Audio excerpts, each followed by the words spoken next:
Hello everyone, Sana here and welcome back to another Minecraft video. It's been a quiet couple of weeks for Bedrock Edition news, but before you get carried away thinking about 1.20, Mojang isn't even done with 1.19 yet. 1.19.3 might be releasing kind of soon for Bedrock Edition, as Mojang just started working on the 1.19.30 betas.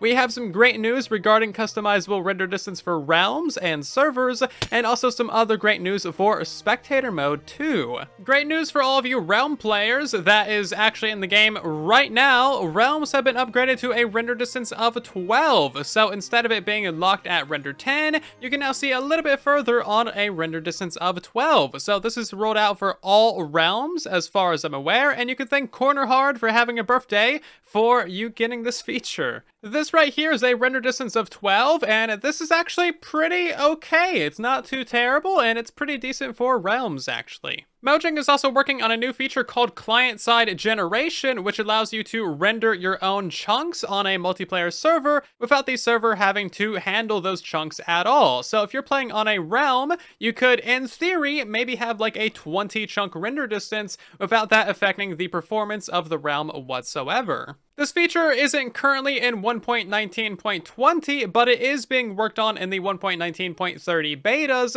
and it'll be released sometime in the future. So I imagine where this is going is they're going to kind of remove the render distance option for realms and servers and just let players choose their own render distance on their own devices. So instead of needing to worry about the render distance of your realm, you just worry about the simulation distance, and then on your personal device you can choose whatever render distance you want. This is honestly a pretty good system if it works the way that I just described, and honestly a great feature. I'm looking forward to seeing what this feature turns into. And of course, they also want to make it so that you can customize the simulation distance of your realms as well, which is a highly, highly requested feature. So give them time. Good features take a long time to develop and implement correctly. And of course, Corner Hard is the lead realms developer for Minecraft. We've also had two new Bedrock betas in the last week, 1.19.30.20 and 1.19.30.21. There's a lot of good features in these betas, so let's go over them quickly. First things first, we have a lot of changes to Spectator mode in these betas. You can see an absolute ton of changes on screen right now. These are really good little refinements and changes to Spectator mode to kind of flush out all of these details. Now, they are getting into the really nitty-gritty details of Spectator mode at this point, it would seem, so I kind of wouldn't be surprised if we see it in 1.19.30. Endermen will now only hate survival players, so if you stare at them in creative mode, they won't get angry at you or make any angry noises. So they only hate survival people. How rude! Get out of here. Enchanting tables will once again make a sound when you use them to enchant a book or anything else.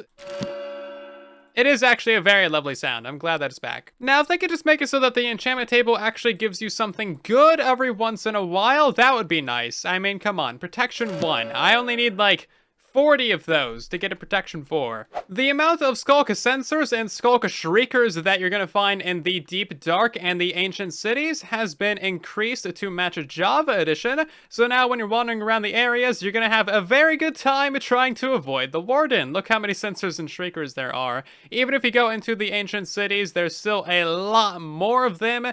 Like this right here is what I like to see. There's like 20,000 sensors and like 7 shriekers, and it's just great. So have fun in the Deep Dark, everybody. I didn't see it mentioned in the change logs, but it doesn't appear that any hostile mobs are spawning in the Deep Dark or the Ancient City. So in the previous updates and betas, you would have zombies, skeletons, creepers, slimes, spiders, all that kind of stuff generating in the Deep Dark and Ancient Cities.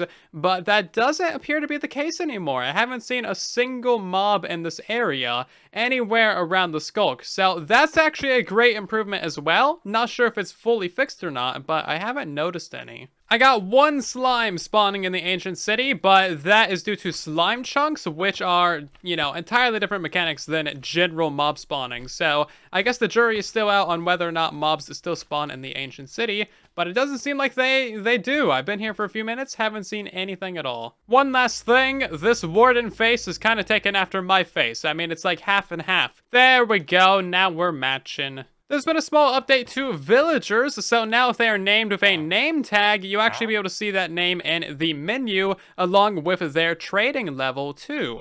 There's been a change to the animation of pistons extending and unextending, but I don't really notice anything. Do you guys notice anything different? Apparently, it is now smooth. Border blocks have been updated, so now they work at any height in the game. By the way, these are a creative-only block that kind of act as a world border. They don't work if you're in creative mode, but they do if you're in survival. So if we have a little bridge that tries to go over this, as you can see, I can't pass this block at all. And if we go up to 32,000 blocks in the air, as you can see, I'm pretty much just trapped within these exact same coordinates. I'm pressing left and right and straight and back, and I can't get out of this little box. So border blocks now work at any height, which is actually fantastic for anyone who runs a minigame server or wants to keep players where they're supposed to be. Sadly, these don't work for spectator mode players. I feel like that should be changed, honestly, because, you know, they just should. This is probably going to be impossible to show, but goats will now lower their head slightly before they start to ram something, so there's actually an indication of when and what they're going to ram. Come on. You know you want to do it, just ram me! Ram me off this mountain, it would be so satisfying. Oh, there he goes. Yeah, I saw it. Haha, it only took, 3 minutes. I didn't see this mentioned anywhere either, but it appears that the pillager outpost has been changed slightly, so instead of having the pillager banners right here, there's now a cobblestone wall.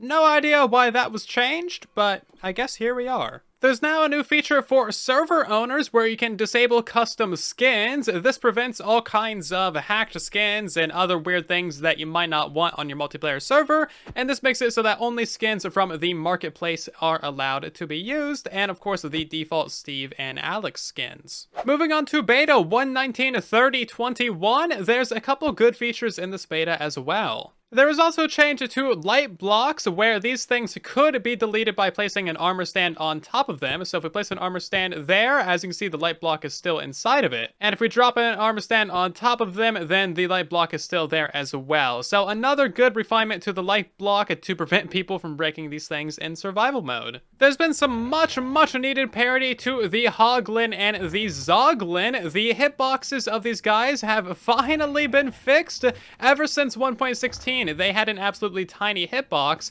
but as you can see, if you summon them in the middle of a block, they now take up a 3 wide by 3 wide area that is 2 blocks tall. I'll see if I can find a screenshot of what it was before. They literally had such a tiny hitbox. They were only a block tall. They only took up like a 1 by 1 by 1 area. It was kind of ridiculous. There's been a slight update to the locate structure command, so now anything that is a 2-word structure will be separated by an underscore. Previously, you would type ancient city like this, but now, of course, you need to put an underscore in there. So just a little bit of a heads up to you, that now applies to any of these structures that are 2 words. There's been a lovely new feature added to the structure block. Whenever you go to load a new structure, there's a new toggle for waterlogging that structure. So if you flick that toggle onto true, and then you load your structure, that is going to put water everywhere inside of your structure if it is actually underwater. So as you can see, the bits that are above water are not waterlogged. All of our leaves and stairs and all of our, not full blocks are waterlogged. This is going to make building underwater way easier than before. And of course, if you have that waterlog toggle set to on and you spawn it on dry land, it's not going to do anything at all. This is purely for building with structures underwater. This feature was added because if you don't have it, then this is basically what happens. You get a giant hole in the ground anytime you try to paste something underwater. And yeah, that is just an utter mess. As you can see, a couple of the things are waterlogged, but it's a mess. You don't want this, so this new feature fixes that entirely. And honestly, it's pretty great. This beta is just a creator's dream. So there is a new menu for you. If you open up your settings and go down to creator, there's now a little toggle, and this is the enable copy coordinate UI. So toggle that is on, and then you want to go to your keybinds, and if you play in full keyboard gameplay like I do for cinematics, it's going to be all the way down here at the bottom. And there are 2 different controls added to this. So we have copy coordinates, which is control Control-Alt-C, and copy facing coordinates, which is Control-Alt-X by default. Now, I believe that these options are only for PC, but if you plug a keyboard into your phone or your console, then you should be able to use them as well. This is extremely convenient because now we can look at any block in the game, press Control-Alt-X, and it will copy-paste the coordinates of that exact block to our clipboard. So as you can see, those coordinates are now on our clipboard, and we can use these for a TP command or a fill command or whatever. Furthermore, there is Control-Alt-C, so we can do that, and that's going to copy our current coordinates. So once you, of course, copy those coordinates, you can paste them into the chat like so, and then you can use them for any command that you want to, and this is incredibly, incredibly convenient for so many things. The previous way of doing this was to look at a block, slash a type, and then fill,